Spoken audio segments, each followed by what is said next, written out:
Hello and welcome to the channel. My name's Michael, author of The Lost Company, which is a heroic fantasy novel that come out on Friday, the 11th of April.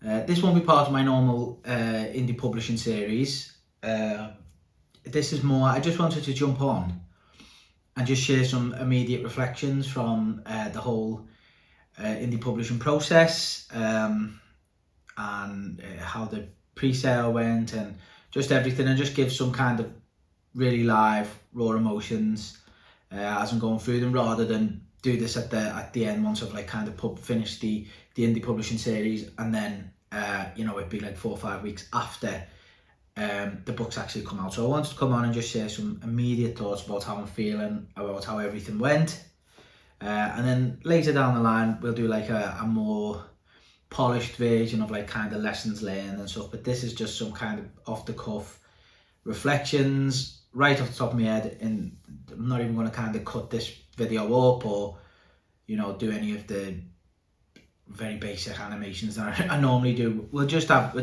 chat. I'm even going to have my tea whilst I'm doing this.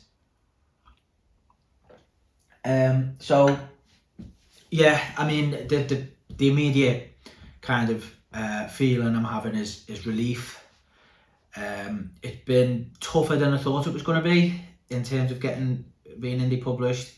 There's been a lot of ups and downs, some really high highs and then some really low lows. And so the fact that it's just out there now in the world is a huge relief. The second feeling is just pure happiness. Partly because, it's like that kind of getting to the end of the journey and feeling like I've achieved something. It just makes me feel really happy. But also the just the reception of the book has been fantastic, bigger than I ever thought it would be. So I kind of had it in the back of my head. I had no kind of I need to do this or it's not successful or whatever. I just wanted to get the book out there, and I knew some friends and family would buy it, and I kind of put 20 sales aside for that. And yeah, but I got 100 pre-sales, well 99 pre-sales, and then when I posted I had 99 pre-sales on launch day. That quickly went over 100. I think everyone was just scrambling to be the 100th buyer, but I was just blown away by that number, and I just a huge thank you to everyone who bought the book. It means the world to me. I really hope you enjoy it. But it was just really satisfying because in my head, whilst it wasn't a target, it was almost like a dream of like, imagine I could get 100 pre-sales before the book come out. And it was just in the back of my head. I didn't tell anyone, I didn't talk about it. I just kind of had this idea that I would love to get 10 reviews and I would love to get 100 pre-sales, and that would just be like a dream come true. But I didn't really think, especially with the pre-sales, so with the ARCs, with the reviews, the advanced reader reviews, I'd done the work on that. I'd done all the work on that. I'd signed up for NetGalley, I'd signed up for Book Sirens, I'd signed up for Booksprouts, I'd emailed book influencers, like people who review books. I'd emailed them separately. I'd done all the work to get myself to that point. So I had hope that I would get at least 10 before the book come out. And a couple of days before the book come out, I hit me 10. I got, I think, 7 reviews on Goodreads, and then I had 3 on NetGalley, and then I've since had I've got a couple on Booksprout that they haven't moved over to Goodreads. I think I've got one on Book Siren as well. But I think NetGalley is one of those websites where people use, and Goodreads is obviously the big one, and so those were the two that I was like the most concerned with. So yeah, to hit that target, I wish they were all on Goodreads, but to hit that target a couple of days before the book come out was amazing. But I didn't know how close or far away I was with the pre-sale target. And the reason being is that I set up the pre-sale for the paperback via Ingram Spark, because you can't do pre-sale through Amazon for paperback that I'm aware of.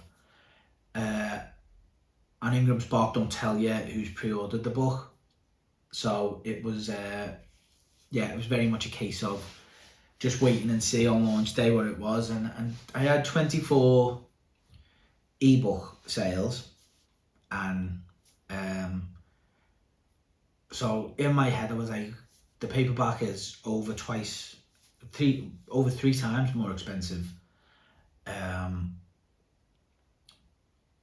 a lot of people read ebooks, especially my kind of target audience, my kind of community, I guess, or I thought they did. Fantasy books. I know people who like kind of read a lot of books, chain through a lot of books, especially if they're willing to read indie books. They're kind of content of getting the ebook. But yeah, I got 75 paperback sales on pre-order, and that just blew me away. I couldn't believe it. And so yeah, super thank you to everyone who purchased it. I really hope you'd enjoy it. And yeah, I'm just kind of excited now that it's out there, just to get everyone's views. So if you have bought it, I would appreciate a review, because I really appreciate the feedback. In the coming weeks, I'll be starting a sequel. I'm planning on doing like a bit of a writing challenge, but I'll be running this through my Instagram account, which is the same as my X account, which is at Mike Hume Writes. Yeah, I'll be keen to kind of see as much feedback on Facebook, what people thought, and try and implement those changes in the sequel. But I've learned a lot through the writing process. I started the book way back in 2016, so it's like a different book by the end of it, and it's been quite obviously I've edited it, and I've worked with an editor to kind of maintain the style and stuff throughout, but it still doesn't change the fact that when I wrote the first page, or well, some of the first pages, that was wrote back in 2016, and then some of the last pages I wrote was in 2023. So you whether you kind of your skill changes or whatever, you just change as a person in that time, and so the writing changes. And a lot of people said, the book gets stronger as it goes on, and like I say, I went back and I rewrote a lot of the beginning of the book, but some stuff stayed in there, and you just can't, without ripping the whole first half of the book up, there was always going to be like a bit of stylistic things in there that were going to remain from that time. So yeah, keen on feedback. If you've bought the book, please review it. If you haven't bought the book, feel free to, I'll put the link in the description on this video, and feel free to check it out. The reviews that I have been getting have been really positive.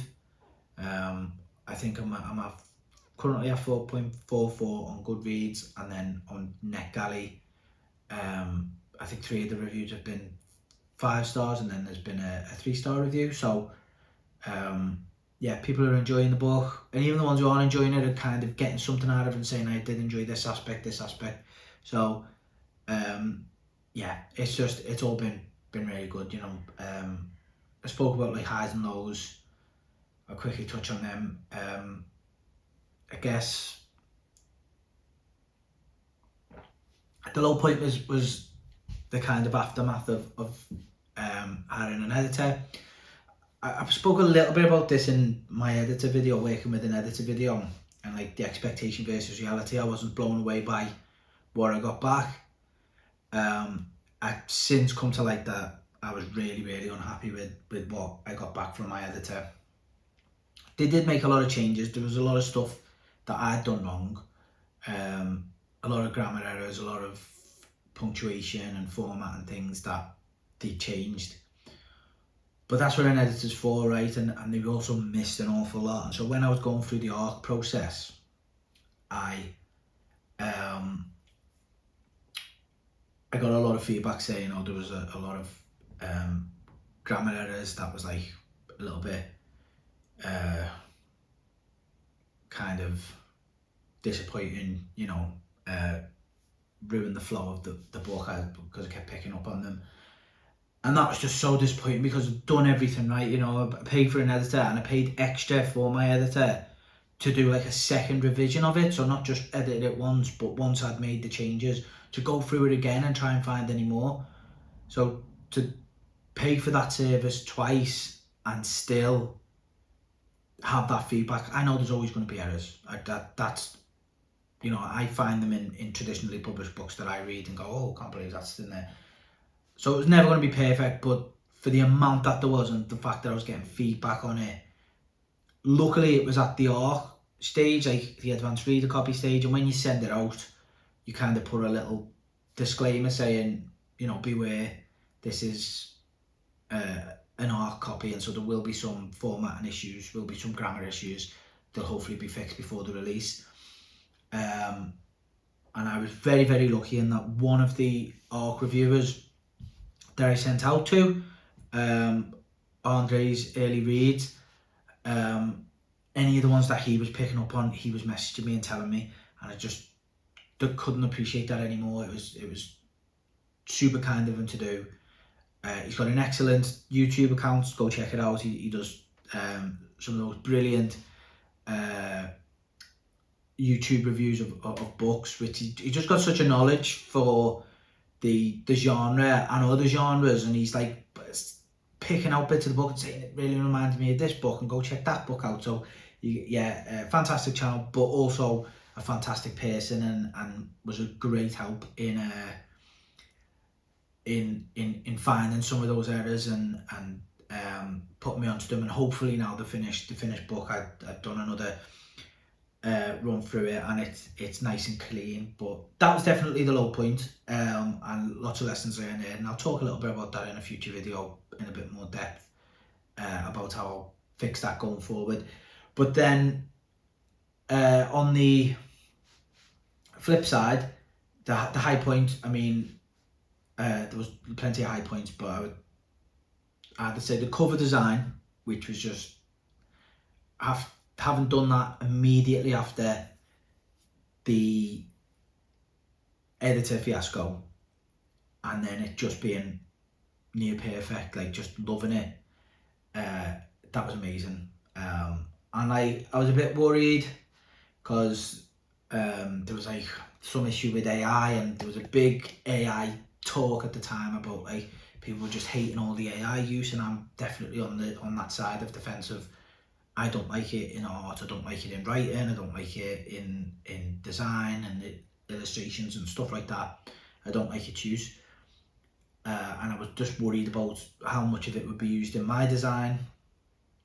So I was really pleased when the designer was able to confirm like I didn't have to use any AI in your design at all. It's just all Photoshop and what's it called, like photo stock images. So I was made up with that. That was amazing. And then and then the ARC review process was great. It was a little bit nervy at times waiting for reviews to come through, but just seeing like complete strangers, because I have beta readers, but because I was just starting out, it was difficult to find people to agree to beta read for me. So a lot of it was friends and family, people who read the genre and knew what they were talking about, but still friends and family who maybe are just going to go, yeah, it's amazing, like you've done it, should be really proud. So to give it out to reviewers who have got no stake in you whatsoever, they're just getting a free book in exchange for an honest review, and they can just be as brutal or as, you know, critical as they like.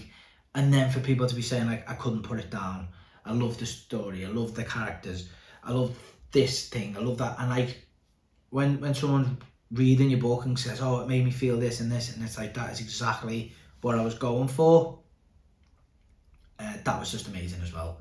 So they're the highs and lows. I could talk about 40 minutes on this, and I don't want to. I wanted this to be a short video, and I've rambled on and on and on. So I'll probably leave it there. Again, a massive thank you everyone who's been watching my videos, during the journey. Thank you so much. Everyone who bought the book, everyone who's following me on X and Instagram and just engaging on a daily basis, thank you very much. It's been a real pleasure. I hope you enjoyed the book, and I hope you've enjoyed the D&D publishing series. I'll finish that off in the coming weeks. I should have a video out tomorrow on Monday on the marketing side of things, then we've got a couple more to finish the series off. But yeah, thank you for everything, and I'll catch you next time.